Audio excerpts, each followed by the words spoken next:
ज्ञान विविध YouTube channel में आप सभी का स्वागत है, अभिनंदन है। आज की कक्षा में हम पढ़ते हैं कक्षा 11 के लिए अध्याय नंबर 18 हस्तक्षेप।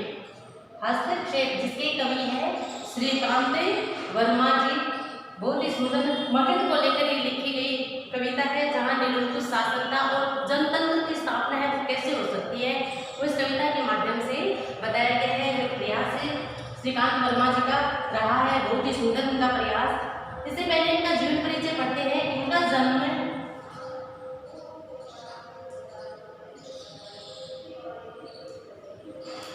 18 दिसंबर 1931 को मध्य प्रदेश में हुआ। मध्य प्रदेश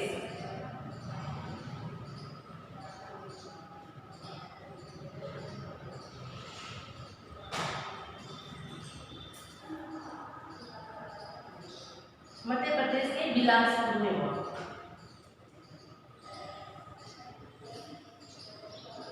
श्रीकांत वर्मा जी है, इनका जन्म 18 दिसंबर 1931 को मध्य प्रदेश के बिलासपुर में इनका जन्म हुआ है। इनकी जो प्रारंभिक शिक्षा है वो वही बिलासपुर में अपने गांव में ही हुई है। इनकी आरंभिक शिक्षा बिलासपुर में हुई।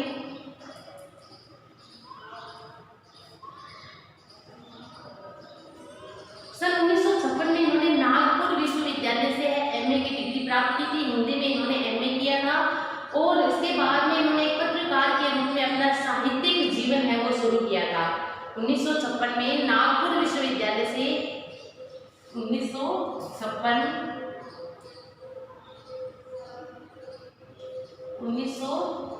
में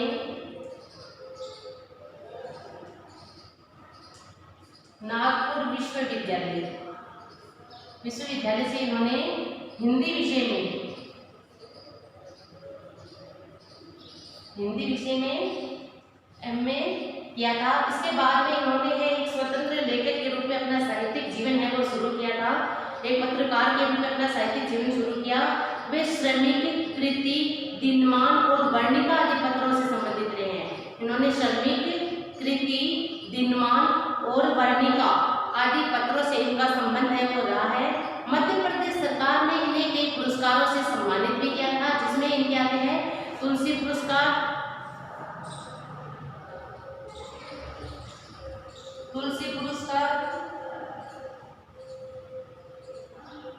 आचार्य नंद दुलारे, तुलसी पुरस्कार, आचार्य नंद दुलारे पुरस्कार, वाजपेयी पुरस्कार और शिखर सम्मान। वाजपेयी पुरस्कार और शिखर सम्मान, ये इनको पुरस्कार है वो मिले हैं। मध्य प्रदेश सरकार के द्वारा इनको दिए गए हैं। मध्य प्रदेश सरकार के द्वारा इनको तुलसी पुरस्कार दिया गया है, आचार्य नंद दुलारे वाजपेयी पुरस्कार दिया गया है, वाजपेयी पुरस्कार और शिखर सम्मान से इनको सम्मानित है वो किया गया है। श्रीकांत वर्मा जी हैं, जिन्होंने काव्य रचनाएं जो लिखी है, कविताएं लिखी है। इन कविताओं में समय और समाज की जो विसंगतियां हैं, समाज में जो विसंगतियां हैं, जो विद्रूपताएं हैं के प्रति उन्होंने अपना क्षोभ प्रकट किया है, अपना क्रोध प्रकट किया है। भटका मेघ, दिनारंभ, माया दर्पण, जल सागर और मगध इनके चर्चित काव्य संग्रह है। अगर इनके काव्य संग्रह की बात की जाए तो भटका मेघ, दिनारंभ, दिन का आरंभ, माया दर्पण, जल सागर और मगध इनके चर्चित काव्य संग्रह भी रहे हैं। इन कविताओं से गुजरते हुए महसूस होता है कि कवि अपने परिवेश और संघर्षरत मनुष्य से गहरा लगाव है कि इन्होंने अपने परिवेश आपने जो अपने आसपास का जो वातावरण रहा है और जो संघर्षरत जो मनुष्य है इनसे इनका गहरा लगाव रहा है। इन्हीं से जुड़ी हुई भावनाएं हैं वो इन्होंने अपने काव्य रचनाओं के माध्यम से प्रकट की है। इनके आत्मबोध और भविष्य को लेकर वे लगातार चिंतित रहे हैं। इनमें यदि परंपरा स्वीकार है तो उसे तोड़ने और बदलने की बेचैनी भी है। उनमें यदि परंपरा को स्वीकार करना, परंपरा का स्वीकार भी करते हैं, उन्हें तोड़ने और बदलने की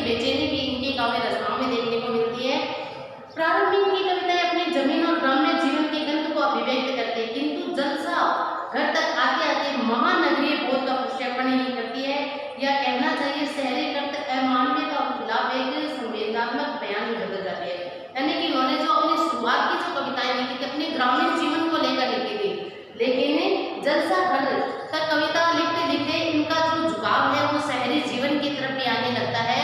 शहरी जो जीवन है उसमें भी जो एक अमानवीयता का भाव होता है, इसके प्रति इनके मन में एक संवेदनात्मक पीड़ा है वो देखने को मिलती है। इतना ही नहीं, इनके दायरे में शोषित उत्पीड़न यानी शोषण का शिकार हुए जो व्यक्ति है या समाज है जो या मजदूर वर्ग है या बर्बरता के आतंक में जीती पूरी की पूरी दुनिया सिमट आती है। इनकी कविताओं में अभिव्यक्ति यथार्थ हमें अनेक स्तरों पर प्रभावित करता है। तो इनकी कविताओं में यथार्थता के दर्शन होते हैं, यानी कि जो भी इन्होंने कविताएं लिखी है शोषित समाज को लेकर लिखे, शोषण के शिकार हुए मजदूर वर्ग को लेकर लिखे या किसान वर्ग को लेकर लिखे या सामान्य जन को लेकर जो लिखी है, तो इन कविताओं में जो अभिव्यक्ति का जो इन्होंने यथार्थ रूप जो दिखाया है वो वास्तव में है अनेक स्तरों पर है, वो हमें भी प्रभावित करता है। इनकी कविताओं को पढ़कर हमारे मन में भी है वो एक प्रभाव बैठता है। इनका अंतिम कविता संग्रह है मगध, तत्कालीन शासक वर्ग के त्रास और उसके अंधकार में भविष्य को बहुत प्रभावी ढंग से रेखांकित करता है। अंतिम इनका जो कविता संग्रह है मगध काव्य संग्रह है इनका, काव्य संग्रह, उसी से लिखी ये कविता मगध का ही इसमें वर्णन आता है। तो ये जो मगध तत्कालीन जो शासक वर्ग था, तत्कालीन शासक वर्ग के त्रास यानी कि उनके द्वारा दी गई जो पीड़ा थी सामान्य प्रजा को, जनता को दी गई जो पीड़ा थी और उसके अंधकार में भविष्य को लेकर कि मगध का जो भविष्य वो अंधकार में था। ऐसी सरकार हमारी ऐसा जो शासक वर्ग था वहाँ उस शासन तंत्र को जो संभाल रखा था, जिस तरह की उन्होंने निरंकुश शासन तंत्र प्रणाली है वो चला रखी थी, उससे मगध का भविष्य है वो अंधकार में दिखाई दे रहा था। इसे बहुत ही सुंदर ढंग से इन्होंने अपने मगध जो काव्य संग्रह है इसमें इसकी व्यवस्था को रेखांकित किया है। इनके प्रकाशित अन्य महत्वपूर्ण रचनाएं हैं झाड़ी संवाद, कहानी संग्रह है झाड़ी संवाद,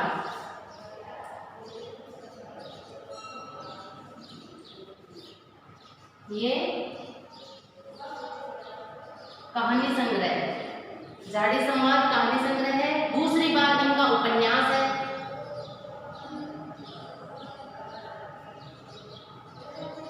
दूसरी बार उपन्यास है इनका। और जिरह है इनका आलोचनात्मक निबंध है, आलोचनात्मक आलोचना है ये जिरह है। और इसके साथ ही इन्होंने अपोलो का रथ यात्रा वृत्तांत, अपोलो का रथ, अपोलो का रथ ये एक यात्रा वृत्तांत है। यात्रा वृत्तांत में इन्होंने लिखा फैसले का दिन इनका अनुवाद है। 20वीं शताब्दी के अंधेरे में साक्षात्कार और वार्तालाप है। 20वीं शताब्दी के अंधेरे में एक साक्षात्कार का भाग है और एक वार्तालाप का अंश है। पाठ्यपुस्तक में जो संकलित कविता हस्तक्षेप, हस्तक्षेप जो कविता है जो मैंने बोर्ड पर है वो लिखी है। तो हस्तक्षेप में सत्ता की क्रूरता और उसके कारण पैदा होने वाले प्रतिरोध को दिखाया गया है कि सत्ता जो शासन तंत्र है वो निरंकुश हो जाता है। तो निरंकुशता के कारण भले ही लोग हैं वो अपनी जबान को बंद रखते हैं, बोल नहीं पाते, उसका विरोध नहीं कर पाते हैं, लेकिन कभी न कभी ऐसा वक्त जरूर आता है कि उस निरंकुश शासन के विरुद्ध आवाज उठाने वाले भी समाज से खड़े हो जाते हैं।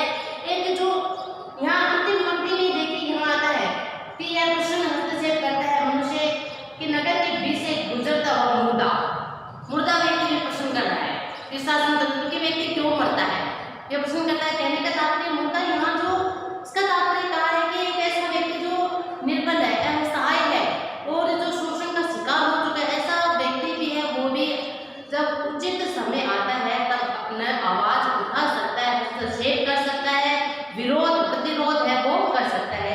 व्यवस्था को जनतांत्रिक बनाने के लिए समय समय पर उसमें हस्तक्षेप होना जरूरी है। श्रीकांत वर्मा कहते हैं कि सत्ता जब निरंकुश हो जाती है तो उसमें बदलाव लाने के लिए, उसे एक जनतंत्रात्मक शासन प्रणाली बनाने के लिए समय समय पर उसमें बाधा होनी चाहिए, हस्तक्षेप होना चाहिए, उसमें टोकना है वो जरूर होना चाहिए, उसमें रोका टोकिया वो जरूर होनी चाहिए, वरना व्यवस्था में निरंकुश हो जाती है। कविता में ऐसे तंत्र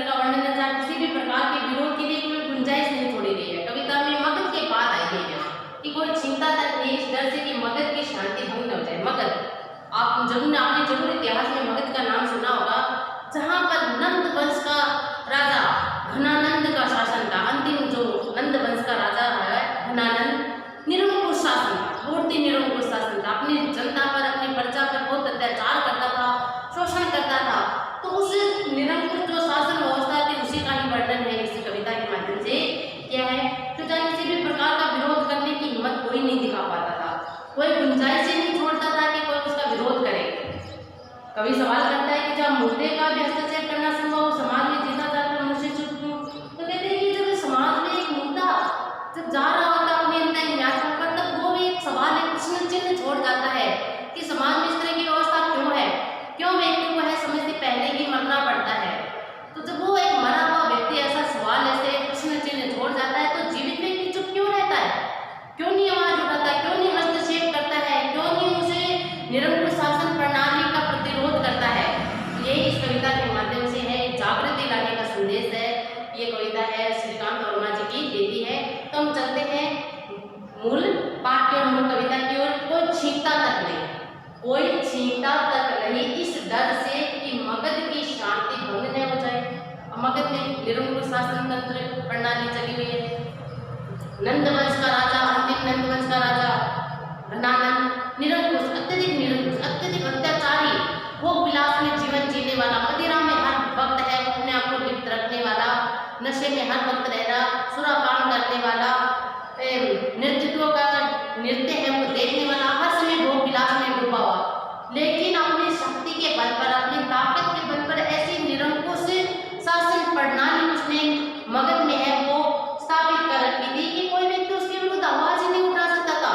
छींकना एक सामान्य प्रक्रिया है, हमारे जो शारीरिक प्रक्रियाओं में छींकना एक सामान्य प्रक्रिया है। तो कहते हैं कि कोई भी वहां छींक तक नहीं सकता था, अर्थात कोई गुंजाइश नहीं छोड़ी थी कि वो उसके निरंकुश शासन प्रणाली के विरुद्ध कोई आवाज उठा सके, उसका प्रतिरोध कर सके। तो कोई छींकता नहीं था इस डर से कि मगध की शांति भंग न हो जाए, कि अगर मगध में जरा सी भी शांति भंग होती है तो उस व्यक्ति को जिसने ये आवाज उठाई है या जो विरोध करना चाहता है, जो प्रतिरोध की भावना भी अगर किसी के मन में आ गई है तो उसका मरना निश्चित होता था, उसका मर मिटना निश्चित था। तो कहते हैं इस डर से कोई मगध में छींक तक भी नहीं ले सकता था, विरोध रूपी छींक तक भी नहीं ले सकता था कि कहीं मगध में जो निरंकुश शासन तंत्र प्रणाली के द्वारा शांति जो स्थापित की गई थी वो शांति कहीं भंग न हो जाए, उस शांति में कहीं व्यवधान पैदा न हो जाए। इस कारण से कोई अपना मुंह तक नहीं खोलता था। मगध को बनाए रखना है तो मगध में शांति रहनी चाहिए। वो जो निरंकुश शासन तंत्र का जो महाशासना अध्यक्ष था वो कहते हैं कि मगध को अगर बनाए रखना है, मगध की जो प्रतिष्ठा, कितना बड़ा राज्य मगध राज्य, अगर उसमें भी अशांति आ जाए तो उसकी क्या प्रतिष्ठा रह जाएगी। तो इसलिए मगध को बनाए रखना है तो मगध में शांति रहनी चाहिए। अगर मगध का जो वर्चस्व है, जो उसका प्रभुत्व है, जो उसकी प्रतिष्ठा है, अगर इतने बड़े राज्य की प्रतिष्ठा अगर बनाए रखनी है, इतने बड़े शासन की प्रतिष्ठा को बनाए रखना है तो वहाँ शांति तो होनी चाहिए। अगर अशांति का भाव आता है तो फिर मगध कैसा, फिर बड़ा राज्य कैसा, बड़ा शासन कैसा, है ना। तो इसलिए मगध को बनाए रखना है तो शांति होनी ही चाहिए। मगध है तो शांति है, कोई चीखता तक नहीं है इस डर से। तो कहते मगध है तो शांति, अगर मगध है और मगध में निरंकुश शासन तंत्र प्रणाली चल रही है तो शांति तो रहेगी, क्योंकि लोगों का मुंह है वो बंद कर दिया जाता है, बल प्रयोग के द्वारा बंद कर दिया जाता है, अत्याचार करके, शोषण करके उनका मुंह है बंद कर दिया जाए तो कोई चीखता तक नहीं है। चीखना तो बहुत बड़ी छींक तक कोई व्यक्ति नहीं ले सकता है, तो मतलब चीखना तक कोई मुंह नहीं खोलता इस डर से कि मगध की व्यवस्था में दखल न पड़ जाए। तो कोई अपना मुंह तक नहीं खोल पाता है कि मगध की जो निरंकुश शासन प्रणाली है उसमें कहीं व्यवधान पैदा न आ जाए, कहीं दखल न पड़ जाए, दखल यानी व्यवधान, कहीं व्यवधान पैदा न हो जाए। मगध में व्यवस्था रहनी ही चाहिए, मगध में न रही तो कहाँ रहेगी। क्योंकि मगध में तो हर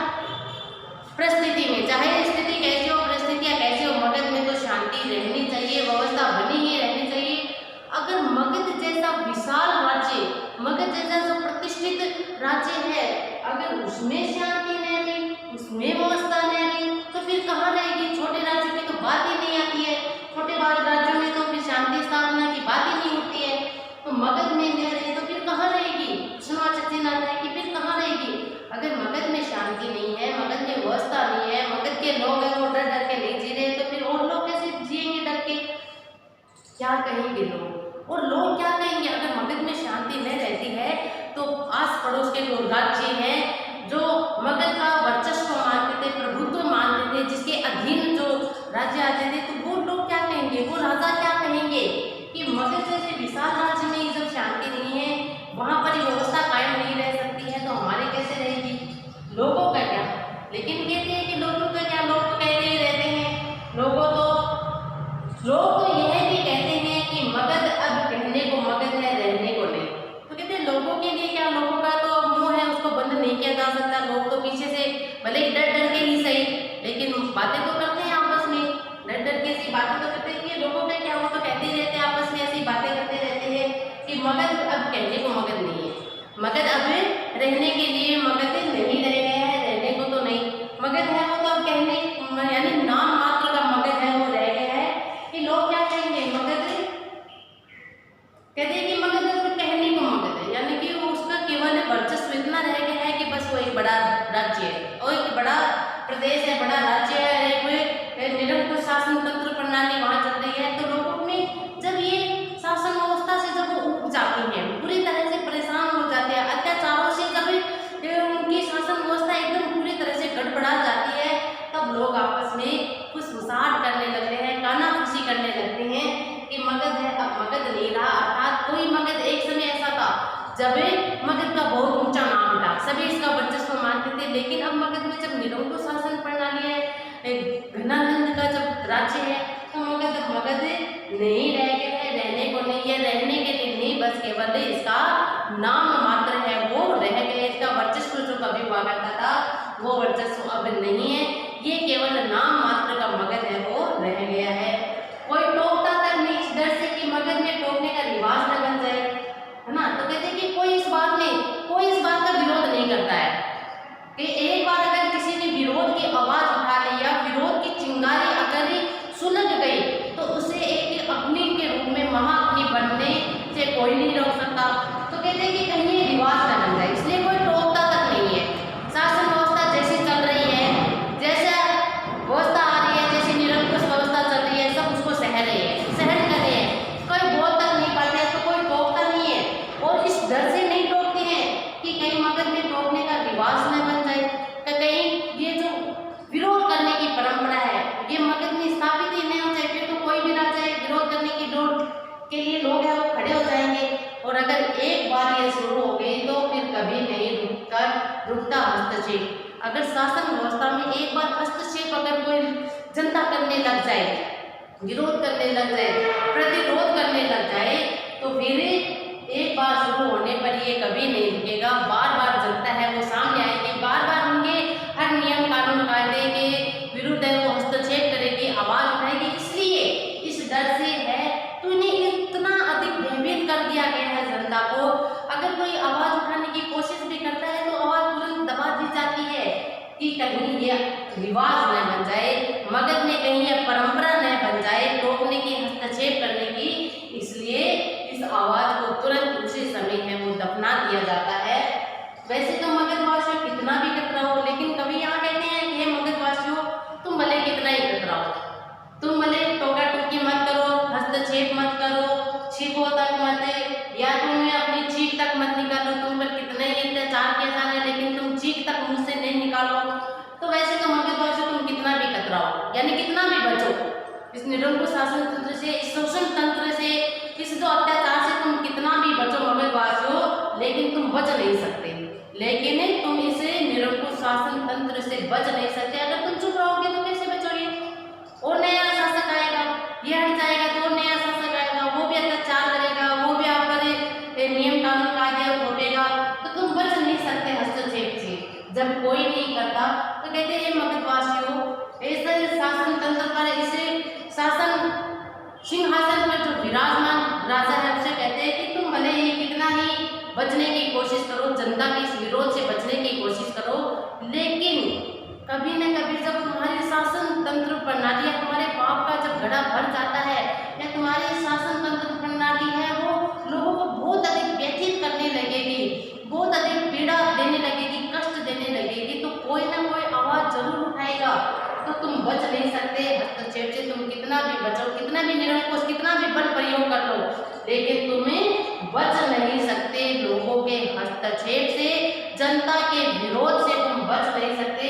जब कोई विरोध नहीं करता, भले ही तुम्हारी जीती चाहते जो जनता है, तुम्हारी प्रजा है, तुम्हारा विरोध नहीं करती, लेकिन नगर के बीच में से गुजरता हुआ एक मुर्दा, एक मरा हुआ व्यक्ति, एक मुर्दा व्यक्ति एक प्रश्न चिन्ह छोड़ के जाता है, एक सवाल खड़ा करके जाता है, एक प्रश्न पूछता हुआ जाता है, प्रश्न हस्तक्षेप करता है, मनुष्य क्यों मरता है, कि वो मरते हुए जाते हुए अपनी लंबी यात्रा पर जा रहा है, अपनी अंतिम यात्रा पर जा रहा है, तो अपने पीछे एक सवाल, एक हस्तक्षेप करता हुआ जाता है, उस शासन तंत्र प्रणाली में हस्तक्षेप करता हुआ जाता है कि मनुष्य क्यों मरता है, क्यों पिसता है, कि मैं मरा हुआ होकर भी एक प्रश्न चिन्ह, एक सवाल है वो पीछे छोड़ के जा रहा हूँ। तो जागो मनुष्य, हे मगधवासी तुम जागो, तुम तो जीते जागते हो, क्यों नहीं इस शासन तंत्र प्रणाली है इसके विरोध तुम आवाज उठाओ, हस्तक्षेप करो।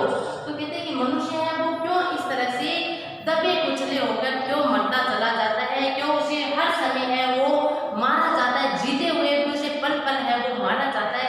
ऐसा सवाल, ऐसा हस्तक्षेप एक मरा हुआ व्यक्ति, मुर्दा व्यक्ति है वो करके जाता है। मुर्दा व्यक्ति यहाँ देखिए एक संकेत एक प्रतीक के माध्यम से एक बताते हैं कि मुर्दा व्यक्ति जो शोषण का शिकार हो गए, जीते जी रहे हैं, जीवन जी रहे, जैसी प्रणाली चल रही है जी रहे हैं उसमें, तो अपनी स्वतंत्रता से नहीं जी रहे हैं, तो जीते हुए भी मरे हुए के समान है, मुर्दा है। तो उसके लिए आया है कि जीते हुए भी मरे हुआ व्यक्ति है, तो एक सवाल खड़ा करके जाता है कि क्यों हमें ये जब निरंकुश शासन तंत्र प्रणाली है इसको क्यों सहन करना पड़ता है, क्यों हमें पल पल है वो मरना पड़ता है, हम अच्छे भले जीते जागते व्यक्ति क्यों नहीं शासन तंत्र के विरुद्ध अपना हस्तक्षेप है वो करते हैं, आवाज है वो उठाते हैं। इस तरह से प्रश्न चिन्ह छोड़ते हुए श्रीकांत वर्मा जी है, इनकी ये कविता हस्तक्षेप है वो पूर्ण होती है। इसका भावार्थ उम्मीद करती हूँ आपको समझ में आया होगा। अब इसके प्रश्नोत्तर देख लेते हैं हम। मगध के माध्यम से हस्तक्षेप कविता किस व्यवस्था की ओर इशारा कर रही है? मगध के माध्यम से हस्तक्षेप कविता निरंकुश शासन व्यवस्था की ओर इशारा करती है कि जहाँ पर जनता को हर तरह से अत्याचार में है वो पिसा जाता है, हर तरह से उन्हें बार बार जीते हुए भी मरने का एहसास है वो करवाया जाता है। व्यवस्था को निरंकुश प्रवृत्ति से बचाए रखने के लिए उसमें हस्तक्षेप जरूरी है। कविता की दृष्टि से रखकर अपना मत दीजिए। अगर देखिए कोई भी शासन व्यवस्था है, निरंकुशात्मक शासन व्यवस्था है, या कोई भी हमें नीचे है, नीचे की ओर दबाता चला जाता है, हमारी आवाज को है वो दबाता चला जाता है, तो ऐसे में हमारा मत यही है कि निरंकुश शासन व्यवस्था को जनतंत्रात्मक शासन व्यवस्था यदि बनानी है तो उसमें बार बार जनता का हस्तक्षेप होना जरूरी है। हम तो बड़े सौभाग्यशाली है कि हम भारत देश में रहते हैं और भारत में है वो जनतंत्रात्मक शासन प्रणाली है, निरंकुश शासन प्रणाली नहीं है। लेकिन जहाँ निरंकुश शासन प्रणाली है और उसको हटाना है, उसे मिटाना है, तो जनता का बार बार उसमें हस्तक्षेप करना, बार बार उसमें रोका टोकी करना आवश्यक है, नहीं तो शासन व्यवस्था और निरंकुश होती चली जाएगी। मगध निवासी किसी भी प्रकार के शासन व्यवस्था में हस्तक्षेप करने से क्यों कतराते हैं? क्योंकि वहां पर उनकी आवाज को हर समय दबा दिया जाता है। अगर कोई छींकता तक है तो भी उसकी छींक को हमेशा के लिए बंद कर दिया जाता है। अगर कोई छींकने का प्रयास करता है तो उसका गला काट दिया जाता है। ऐसे अत्याचारपूर्ण वातावरण में अगर व्यक्ति है वो आवाज उठाए तो कैसे उठाए? सभी को अपनी जान है वो प्रिय होती है, अपने प्राणों से बढ़कर तो कुछ नहीं, यह सोचकर कोई व्यक्ति है वो आवाज उठाते नहीं है, उसे शांति को भंग नहीं करते हैं कि निरंकुश तो है ही, अगर शांति जरा सी भी भंग होती है तो बहुत सारे व्यक्तियों को है या जनता को या लोगों को है उसकी हानि उठानी पड़ती है, उन अत्याचारों का सामना करना पड़ता है, इसलिए कोई भी बोलता तक नहीं है, चुप रहते। इसलिए सभी मगधवासी और शासन व्यवस्था में हस्तक्षेप है वो नहीं करना चाहते हैं, हस्तक्षेप करते ही उनका काम है वो पूरा हो जाता है।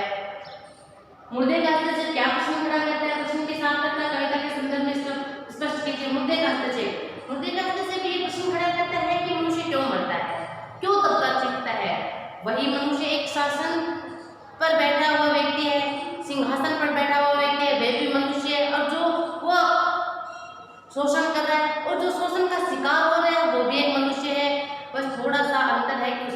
बल है, ताकत है, अधिकार है, तो मनुष्य को भी तो अपना जीवन जीने का अधिकार है। तो क्यों मरता जाता है, क्यों नहीं आवाज उठा लेता, क्यों नहीं प्रतिरोध कर देता, क्यों नहीं विरोध कर देता है उसका, ये प्रश्न चिन्ह है वो खड़ा करता है मुद्दा।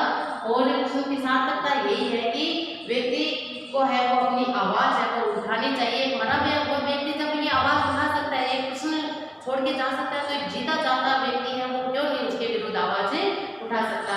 मगध को बनाए रखना है तो मगध में शांति रहनी चाहिए। भाव स्पष्ट कीजिए कि मगध का अस्तित्व रखना है। मगध जो इतना बड़ा राज्य माना जाता है, इतना बड़ा शासन तंत्र प्रणाली यहाँ मानी जाती है, तो अगर उसकी शासन तंत्र प्रणाली में अगर विरोध होता है, अशांति कायम रहती है, तो उसका प्रभुत्व कम हो जाएगा, उसकी प्रतिष्ठा कम हो जाएगी। इसलिए मगध का अस्तित्व बनाए रखना है तो वहाँ शांति व्यवस्था होनी जरूरी है। हस्तक्षेप कविता सत्ता की क्रूरता, उसके नाम पैदा होने वाले प्रतिरोध की कविता स्पष्ट कीजिए।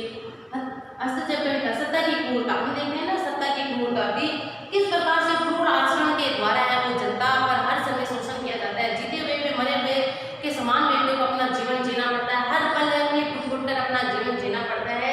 हर समय अगर कोई आवाज उठाने का प्रयास भी करता है तो तुरंत उसकी आवाज को है वो सामदाम तक व्यक्ति नीति के द्वारा दबा दिया जाता है। तो क्रूर शासन प्रणाली है मगध में है वो नंद वंश के घनानंद के द्वारा क्रूर शासन प्रणाली है। और उसके कारण भले ही जनता है वो सामने से छींक तक नहीं देती है, टोकती तक नहीं है, चीखती तक नहीं है, हर पीड़ा को, हर अन्याय को, हर शोषण को है वो सहन करती रहती है, लेकिन कहीं न कहीं एक प्रतिरोध की जो चिंगारी है वो धीरे धीरे सुलगती रहती है। वो समय और अवसर मिलने पर वो चिंगारी है वो दावाग्नि का रूप है वो ले लेती है। कोई छींकता तक नहीं, कोई चीखता तक नहीं, कोई टोकता तक नहीं, ये लाक्षणिक प्रयोग किया है, लाक्षणिक प्रयोग है, कोई छींकता तक नहीं। अब छींकना तो स्वाभाविक क्रिया है, छींक आएगी तो आएगी, लेकिन यह लाक्षणिक प्रयोग किया है कि छींक एक सामान्य सी प्रक्रिया, यानी कि कोई शासन तंत्र के विरुद्ध एक सामान्य सी प्रतिक्रिया भी नहीं कर सकता है। कोई टोकता तक नहीं है, कोई छींकता तक नहीं है। अब चीखना जरा सी भी पीड़ा होती है तो चीख अपने आप मुंह से निकल जाती है, एक स्वाभाविक प्रक्रिया है। लेकिन कहते इतना अत्याचार सहकर भी व्यक्ति है वो कुछ बोलता तक नहीं है, यहाँ लाक्षणिक प्रयोग किया है कि कोई व्यक्ति है बोलता तक नहीं है, टोकना। अब देखिए कोई अगर गलत कार्य हो रहा होता है तो हम तुरंत उसे टोक देते हैं कि ऐसा कार्य नहीं होना चाहिए, गलत है ये। लेकिन मगध में इतना निरंकुश शासन, इतना क्रूर शासन चल रहा है, लेकिन कोई है कि कोई बिल्कुल हस्तक्षेप भी नहीं करता है, कोई टोकता तक नहीं है। तो यह लाक्षणिक प्रयोग कि व्यक्ति है वो किसके समान जीवित होते हुए भी मरे हुए के समान, मुद्दे के समान हो गए हैं। पद वैल्य हमने देख ली है। इस प्रकार से ये पाठ अपना हस्तक्षेप है वो पूरा होता है श्रीकांत वर्मा जी का। उम्मीद करती हूँ, आशा करती हूँ आपको लेसन है वो अच्छे से समझ में आ गया होगा।